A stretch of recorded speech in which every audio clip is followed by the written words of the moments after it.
Elias stood where the crystal blue waters of Lake Ohrid met the rugged cliffs of the Galicica Mountains. High above, the monastery of St. Nahum sat like a crown of ancient stone and weathered tile, a silent witness to 1,000 years of prayer, rebellion, and ink. He felt the weight of his 18 years against the immense gravity of the cliffside, realizing that here, time was measured in centuries, not seconds. The climb was steep, the air thick with the scent of wild mountain thyme and the damp coolness of the lake breeze. As Elias passed through the heavy oak gates of the outer wall, the hum of the modern world seemed to peel away. In the center of the courtyard, he was met by Brother Jovan, whose black robes were the color of deep shadows, though his eyes held the bright, sharp light of the morning. They entered the small, domed church, where Jovan pointed to the vibrant, gold-flecked frescoes.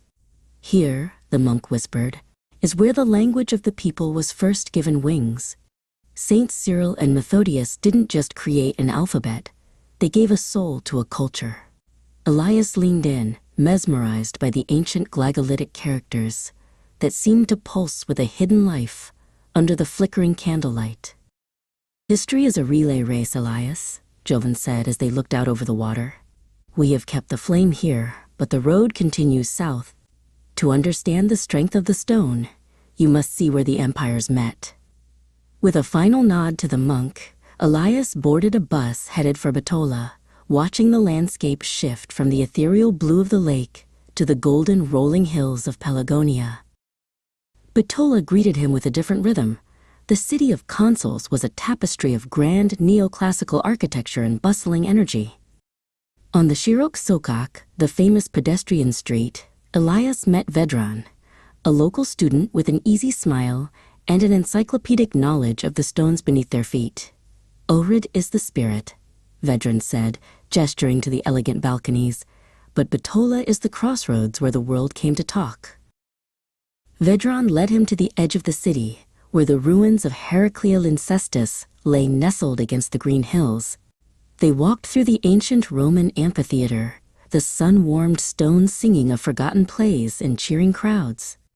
"Philip II of Macedon founded this," Vedran explained, "long before the monasteries were even a dream. We are walking on layers of civilizations, stacked like pages in a book." They knelt by the great basilica to admire the floor mosaics, vibrant depictions of trees, stags, and birds crafted from thousands of tiny stones. "Look at the detail," Vedran whispered. "These artists were recording their world just like the monks in the Scriptorium. Different tools, different era, but the same desire to remain immortal through their craft."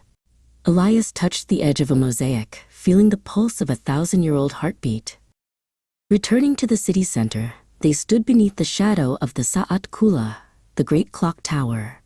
It rose like a sentinel, a blend of Ottoman design and European influence. "This tower has heard the call to prayer and the ringing of bells for centuries," Vedran said.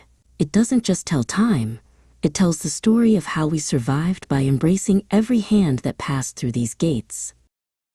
As evening fell, Elias sat at a cafe on Shirok Sokak, the air filled with the scent of strong coffee and the sound of a dozen languages. He realized that the stone Scriptorium wasn't just a room in a monastery. It was the entire land. Every mosaic in Heraclea, every fresco in Ohrid, and every stone in Bitola was a letter in a grand, unfinished manuscript of human resilience. Vedran joined him one last time as the city lights began to twinkle like fallen stars. "You carry it now," Vedran said, shaking Elias's hand. "The history isn't behind us. It's the foundation that gives us the height to see the future."